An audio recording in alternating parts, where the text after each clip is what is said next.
is fall, and if you're like me, you're probably thinking about hosting some seasonal celebrations.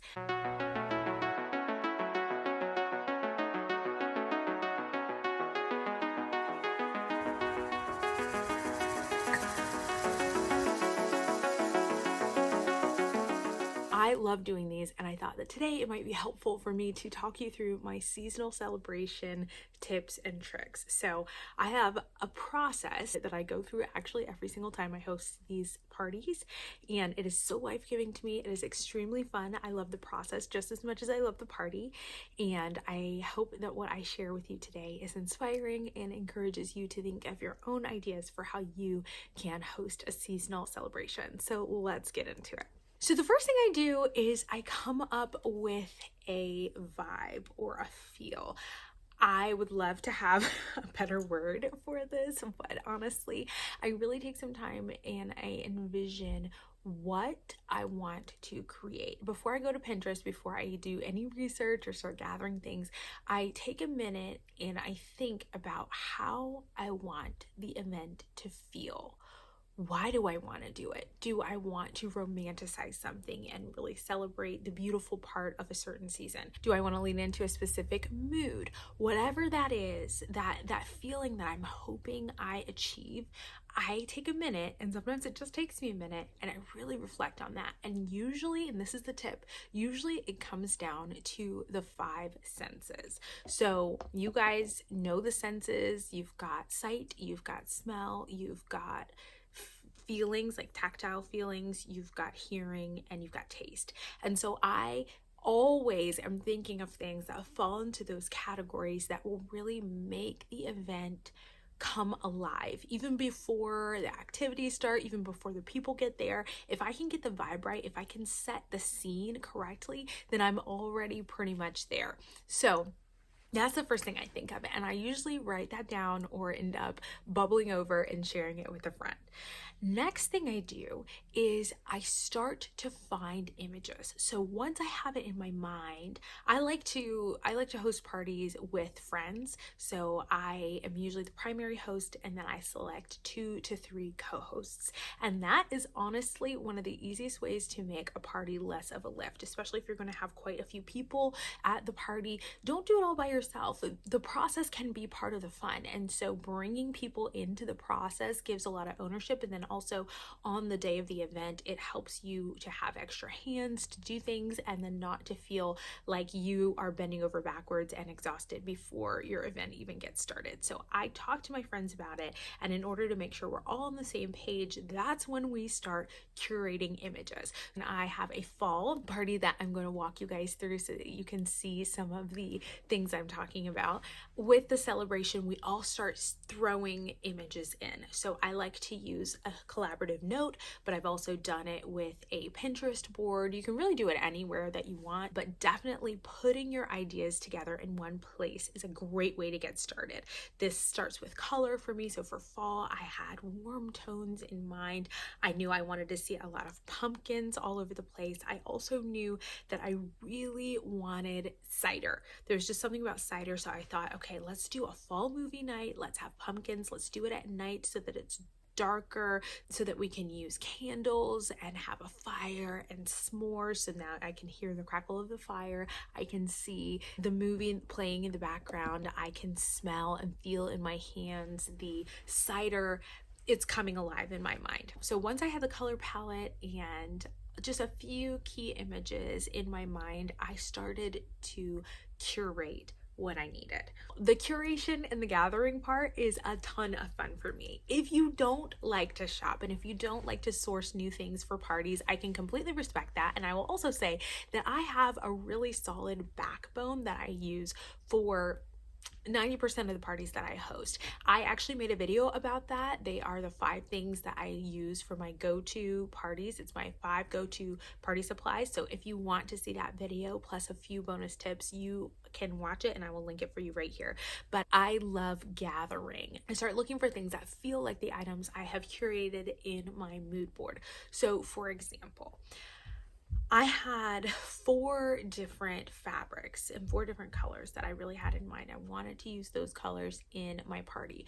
Once I got going, once I started looking at my fabric stores and I started thrifting, that started to transform. I wasn't able to find exact matches, but I found other things that gave me the same feeling. So as I found my new materials, I started snapping shots of those things and replacing those original images with pictures of what I found. That was super helpful for me. And I would really encourage you to make sure that as you're gathering, you're really focusing on that original feeling, which is why step 1 is so important, rather than trying to recreate something you've seen somewhere else. Nobody's party is going to be exactly like your party, and that's a good thing. This is a part of the process, and this is an opportunity that we have to create and to make something new. And so you can lean into that by just understanding what you're trying to make and going from there. Okay, so briefly, where do I find this stuff? Well, I am planning to make a video all about my vintage dish collection. I have had so much fun curating dishes and different items that I use, but long story short, I thrift. I go to secondhand stores a lot. I also go to discount stores a lot because I find that I have eclectic taste, and so I tend to like things that maybe the average person wouldn't necessarily like. So I can usually find something I absolutely love there at a store that went on clearance because it didn't sell out in the time they predicted, and I fell in love with it. So I find a lot of good stuff in those discount stores, and they collect and curate things from other big stores. So for example, the Ollie's in my area have a lot of stuff that's from Target, and so I tend to like those items that I find. They also carry a lot of things that came from Walmart in the home section, and so that usually works for me, and a bunch of surplus carpets and things like that. So not all discount stores have things that are damaged. You do just have to be really discerning when you look at the different items to make sure that what you're finding is what it needs to be. It's the quality that you're hoping, and you're not just buying it because it's inexpensive. But I also have heard great things about Facebook Marketplace. Honestly, I haven't had the patience, believe it or not, to look on Facebook Marketplace. I prefer to go in and touch things. So anyhow, I take my time and I have a list, and I am planning to actually create a template for you so that you can print out this list, because I organize my to-dos at this point in the process into 3 categories. So I have to buy, to do, and then to do the week of or the day of. And so as I think of things, I start dropping those to-dos into those categories. And like I said, when I host with friends, this is a shared note. So we'll put initials next to the different to-dos, and that way when people say, hey, I'm going to do that for you, I'll take care of that, we know who's doing it and we know when it's done because it's got the little dot, and they'll mark it off. That's a really good way to make sure everybody's on the same page, and it also helps you not to have to micromanage anyone, because people can take ownership. If they have a thought, they can add it to the list. It's just so nice. I love collaborating with people in that way. So we gather for the fall celebration. One of the things in my mind was to have pumpkins. I really wanted just pumpkins coming out of our ears, and so everybody agreed to bring some pumpkins, because as we know, having a ton of pumpkins can be a little pricey, but we all just brought the pumpkins from our porches. So we already were going to have the pumpkins around our houses or on our front porch at our front door, so everyone bringing 3 or 4 pumpkins ended up being more than enough. And then the pumpkins looked bountiful and it was beautiful.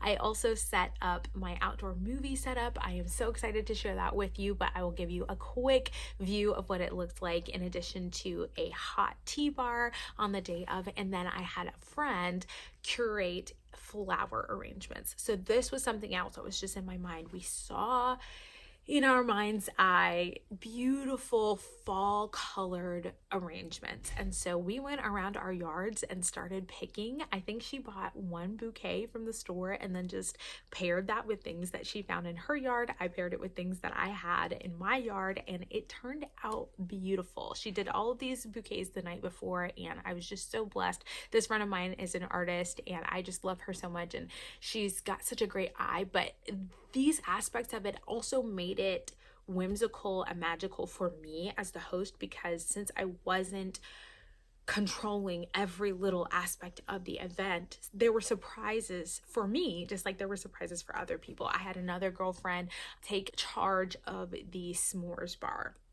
So I had, you know, a few basic items out, but she brought the rest, and then we had what we needed for the s'mores. Same thing went for the fire. I don't feel super comfortable building a fire, so I asked a girlfriend, hey, would you bring wood and just help us take care of that? So she came in with the wood, she helped set that up, so then when it was time, I wasn't, you know, feeling pulled in 3 different directions. I was able to focus on what I love, the dishes, the cider, the tea, the hot chocolate, take care of that. We also did a popcorn spread, so this was super fun. Like I said, it was a movie night, so we had different types of popcorn. It was so easy. Some people made popcorn. I made my kettle corn. I would love to share my famous I would love to share my favorite kettle corn recipe with you. I make it at home. It is super easy and tastes delicious. I have been making it since high school. There was a time in my life I made it literally every single day. I just love it so much. So anyway, I made kettle corn, but we also had butter popcorn and other fun types of popcorn. And just asking a friend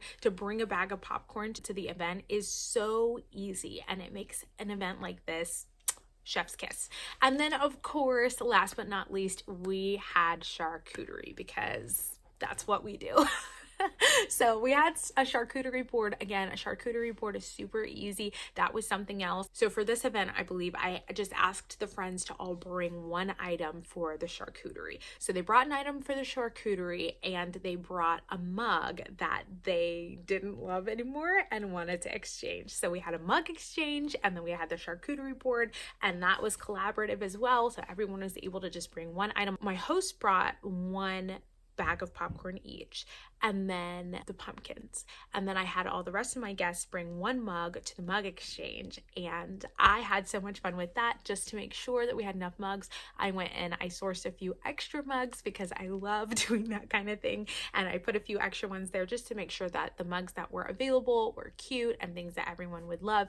And we had a fantastic time. I will also list a few suggestions of movies that you could watch for a cozy fall movie night. It was a little bit tricky for me to think of good movies, so if that's helpful to you, I'd love to offer those suggestions, but I'd also love to hear your suggestions. So my 5 steps are to establish the vibe, curate images, gather, set up, which includes the planning for the setup and the setup on the day, and host the event. And I really do want to just give you a few thoughts before I leave you about hosting the event, because you can have the prettiest party, you can put all your energy into the details and do the most, but if you don't come to the party ready to be present and just enjoy your people and to be hospitable and kind, it really doesn't matter what you do.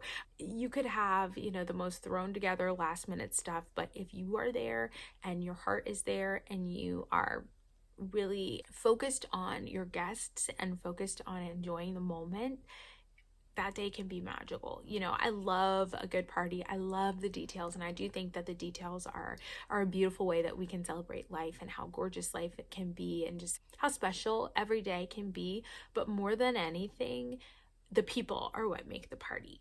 And so I want to encourage you on the day of whatever event you're hosting, whether it's afternoon lunch or, you know, your mom's 60th birthday party, to bring yourself into that room and to, if you're a believer, you know, ask the Lord to help you to love people and to love them well on the day of that event. I always think of Onesimus. I know this is kind of niche, but there is a letter in which I believe Paul is mentioning someone in their congregation named Onesimus. And he says, Onesimus was refreshing to my soul. And that description has stuck with me for over a decade. And that's really what I hope my presence is like. I know I'm not always perfect. I know I'm not always a breath of fresh air or rain of sunshine. But when we have celebrations, really it is so that we can be like that. So we can be refreshing to one another, and so that we can have a refreshing experience together and make memories. And so I just want to encourage you, you know, take your time. Details matter, and they make people feel special, and they make you remember how beautiful life is. But more than anything, the most important detail is being present and loving people. And that will go so much further than the perfect cider recipe, which I'd be happy to share with you, or anything else. So enjoy your people, enjoy your day, let it go. Invite people to help you. You know, if you feel like you're drowning and you didn't plan well, or you got too much going on, just offer someone the opportunity to be a part of the process. It is just as much a gift to them as it is to you. And I hope that you have a wonderful celebration. Thanks for watching. Make sure to like and subscribe for more videos like this, and I will see you soon. Bye.